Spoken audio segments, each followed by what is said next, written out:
Shalom saudara-saudaraku yang dikasihi Tuhan Yesus Kristus. Kita berjumpa kembali dalam sharing firman Tuhan yang saya bawakan dalam tema di saat ini adalah orang Kristen harus cerdas berfilsafat. Seorang filsafat Kristen pada zaman abad kedua yang bernama Santo Justinus, juga dikenal sebagai Justinus Martir. Dalam bahasa Yunani adalah Justinus os Martyrs, atau bahasa Latinnya Justinus Martir. Dalam bahasa Inggrisnya Justin Martyr. Dia adalah seorang apolog Kristen dan dipandang sebagai penafsir terpenting teori logos pada abad kedua. Dialah memulai penemuan pemikiran yang baru tentang kebenaran firman Tuhan. Justin ini adalah seorang pendidikan yang berilmu, wawasan yang cukup luas dan diakui pada zaman itu.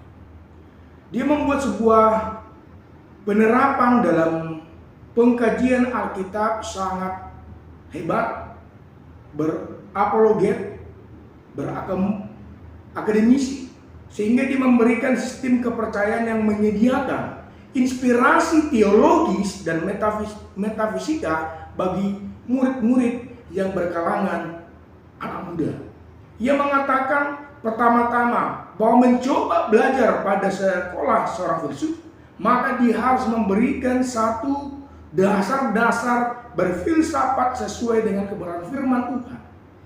Hari ini Bapak Ibu banyak ajaran-ajaran yang mengganggu bahkan menentang pengajaran daripada kebenaran Alkitab. Banyak hal yang membuat kita saat ini melupakan kebenaran esensi firman Tuhan.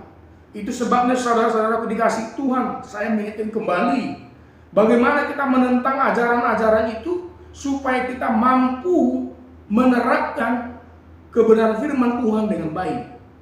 Seorang berfilsafat Kristen harus dapat memahami bahwa filsafat itu merupakan metode berpikir secara sistematis dan kritis. Sehubungan dengan pendidikan agama Kristen atau dunia teologi saat ini, bahkan juga penuh pengkajian-pengkajian yang liar yang tidak sesuai dengan kebenaran firman Tuhan. Maka saya memberikan sebuah penerapan yang baru bahwa pengajaran daripada Justinus ini benar-benar memberikan sebuah kemanfaatan bagi orang-orang awam, bagi warga Kristen, warga yang memiliki kecerdasan rohani di dalam dunia pendidikan agama Kristen. Saudaraku dikasih Tuhan, secara etimologi filsafat itu adalah apa sih artinya? Philos itu artinya kekasih atau sahabat. Sophia berarti kebijaksanaan atau kearifan. Pengetahuan secara harfiah, maka arti dari filsafat itu bisa dikatakan mencintai kebijaksanaan atau bersahabat dengan pengetahuan. Tentu orang-orang yang berpengetahuan dengan pemikiran-pemikiran yang baru, maka mereka cinta kebenaran firman Tuhan. Dibarengi dengan dasar-dasar kebenaran firman Tuhan, mampu menerapkan kehidupannya dari pengetahuannya menjadi seorang filsuf yang benar-benar mencintai kebenaran tersebut. Seorang akademisi seharusnya menguasai filsafat agar menjadi seorang yang terhormat, bermartabat, bernilai tinggi, sikap dan etikanya, bahkan berpendidikan dan berpengetahuan, sehingga ia bisa menjadi seorang pemikir di masa yang akan datang, bahkan menjadi seorang sejarawan di masa-masa yang dibutuhkan. Seorang filsafat Kristen adalah orang yang memiliki metode berpikir secara sistematis dan kritis itu menjadi sebuah kebutuhan kita saat ini. Itu sebabnya seorang filsafat berafiliasi kepada Alkitab harus perlu kita kembangkan saat ini. Seorang yang berpengetahuan tinggi maka harus berafiliasi dengan firman Tuhan agar menjadi kehidupannya dan juga pemikirannya tidak menyimpang dari hal-hal kebenaran Alkitab. Seorang akademisi harus memiliki pengetahuan yang berdasarkan firman Tuhan dengan memiliki gelar pendidikan minimal di sekolah Alkitab, sekolah tinggi teologi, di sekolah yang memenuhi unsur-unsur dunia teologi yang sesuai kebenarannya bagi Alkitab, diakui masyarakat, bangsa, dan negara. Tentu seorang filsafat itu memiliki kecerdasan yang memang mengetahui isi firman daripada kebenaran Alkitab. Filsafat Kristen itu harus menentang perkembangan filsuf dunia yang ingin mempengaruhi anak-anak muda Kristen dengan mendalami sekolah dunia pendidikan agama Kristen maupun dunia teologi. Seorang filsafat itu mampu mengetahui kebenaran firman Tuhan secara pengetahuan, mampu menerapkan bibliologi, sistematika, hermeneutik, maupun ilmu homiletik dan lainnya yang berkaitan dengan pengajaran daripada Alkitab harus kita kuasai dengan baik dan benar. Seorang yang berfilsafat tentu memiliki kecerdasan di atas rata-rata, kecerdasan yang mengandung pengetahuan yang begitu tersirat di dalam pengalaman rohani, pengalaman bersama Tuhan, pengalaman yang mengandung energi yang besar. Hubungan antara seseorang dengan Tuhannya itu dahsyat, supaya kebenaran firman itu tercapai dengan baik, tidak dengan mudah digoyangkan oleh pengajaran-pengajaran yang bisa menyesatkan oleh setiap orang. Apalagi saudara-saudara dikasih Tuhan, para pendeta, para gembala-gembala sidang yang ada di gereja-gereja masing-masing, saya menyarankan kuasailah ilmu filsafat dengan baik, tetapi doktrin pemikiranmu, pengetahuanmu harus berdasar dengan kebenaran firman Tuhan. Secara epistemologis, Alkitab dan Yesus adalah sumber epistemologi pendidikan agama Kristen dan sebagai pusat pengetahuan. Alkitab menjadi panduan filsafat sebab Alkitab murni karya dari Allah melalui pengetahuan manusia dengan latar belakang berbeda-beda. Ada menjadi seorang peternak, gembala, nabi, raja, hakim-hakim, bahkan sebagai holistiknya dari cara Tuhan dalam membangun pemikiran yang baru, pengetahuan yang benar-benar membangun kebenaran firman Tuhan, pengetahuan yang berlandaskan oleh Allah sendiri yang dijadikan sebagai pengetahuan di dalam firman Tuhan di dalam Alkitab.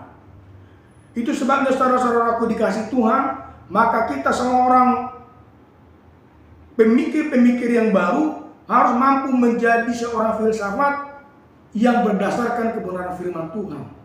Orang-orang yang mengerti kebenaran firman Tuhan, maka seharusnya menerapkan kebenaran itu berdasarkan firman Tuhan.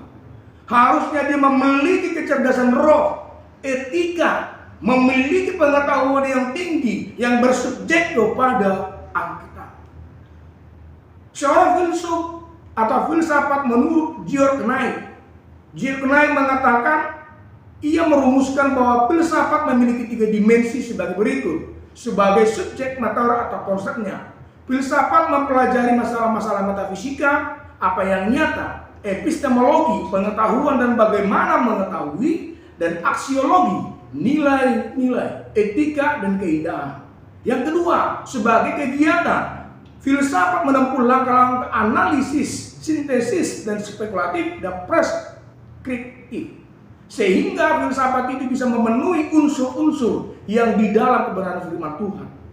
Alkitab mencatat Kolose 2 ayat 8 berkata, hati-hatilah supaya jangan ada yang menawan kamu dengan filsafatnya yang kosong dan palsu menurut ajaran turun-temurun dan roh-roh dunia, tetapi tidak menurut Kristus. Rasul Paulus mengingatkan kepada jemaat di Kolose bahwa banyaknya pengajar-pengajar palsu di jemaat Kolose itu.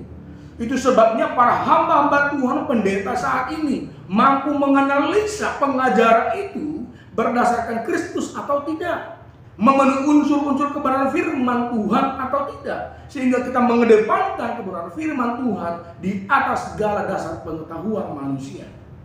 Yang ketiga, filsafat melibatkan sikap atau attitudes, kesadaran diri, penetratif, komprehensif, dan fleksibilitas kita untuk menjadi seorang yang menjadi sarana membangun kebenaran lewat pengetahuan berfilsafat di tengah-tengah dunia ini.